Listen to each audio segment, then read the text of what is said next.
All right, fourth graders. So today we are looking at lesson 7, week 1, lesson 7, in your ELA packet, key details and main idea for the story Dust Bowl Refugees. So you should have read this story on your own first before you watch this video. Read it on your own first, and then go ahead and watch and read along with me as I annotate. So let's look at Dust Bowl Refugees here. I'm going to just start at the beginning. Dust Bowl refugees. Beginning in 1931, the Great Plains region began suffering from drought. After months without rain, soil that used to be fertile became arid and barren.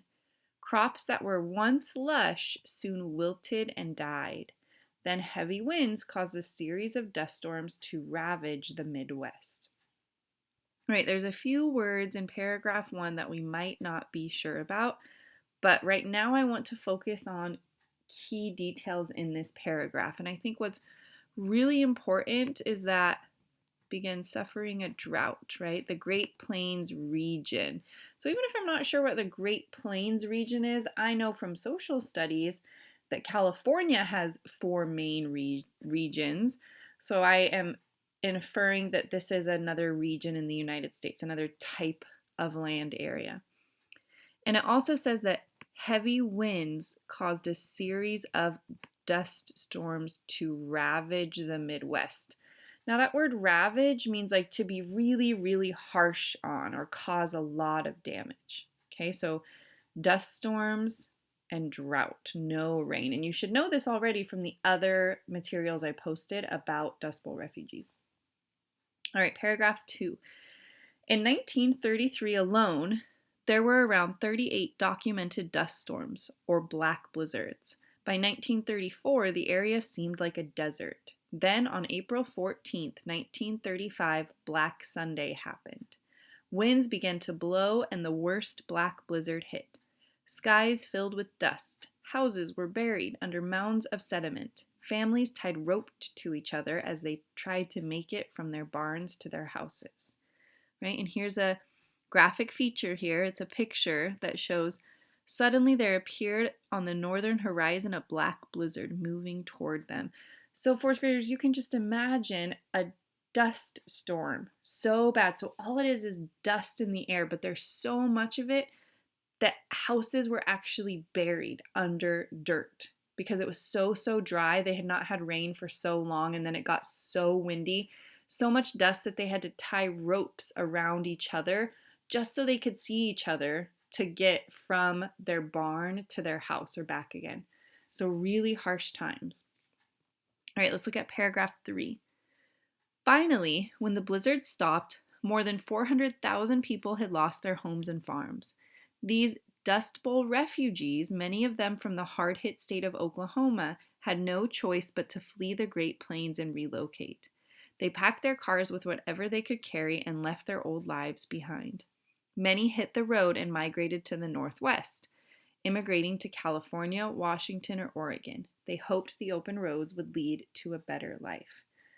All right, so really important here is that 400,000 people had lost their homes and farms. And remember, I told you on Google Classroom that refugee is someone who has to leave where they live because of really bad conditions. So in this case, they had to leave their farms because they could not farm anymore because of how dry and windy it was. So they became known as Dust Bowl refugees. So that's a key detail, is that so many people lost their homes. Okay, I want to see if the next page. Okay, and this is also from the same story, so let's look at this.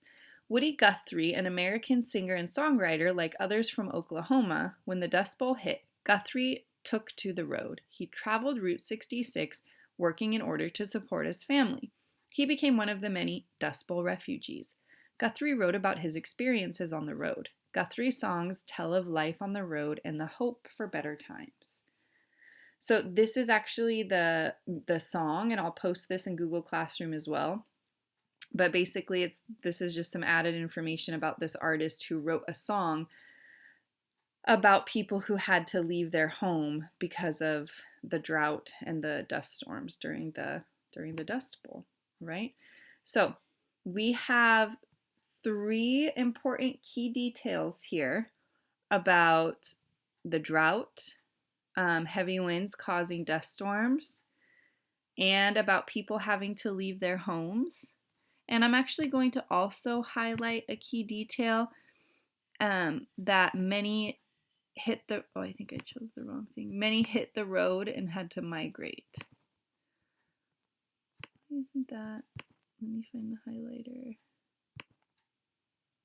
Okay. So they had no choice but to flee the Great Plains and relocate. So all the people that lost their home had to leave. They packed their cars with whatever they could carry and left their old lives behind.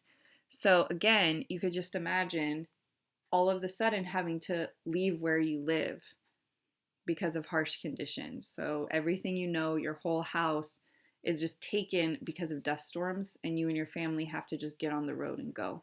So it was a hard time for people. That's why they were refugees. And remember, you are writing thinking from the point of view of someone who had to leave their home, like the people in this story.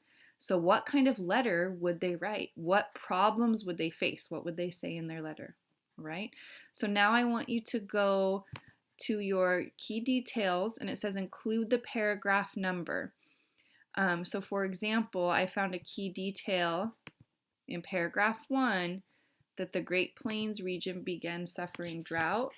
So I would just write paragraph 1, Great Plains region began suffering from a drought. All right, and I'm going to do that for all of the key details I found, and then think about what your main idea would be.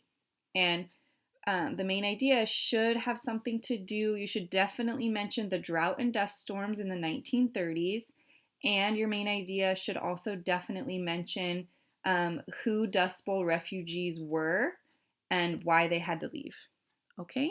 All right, that is it for lesson 7.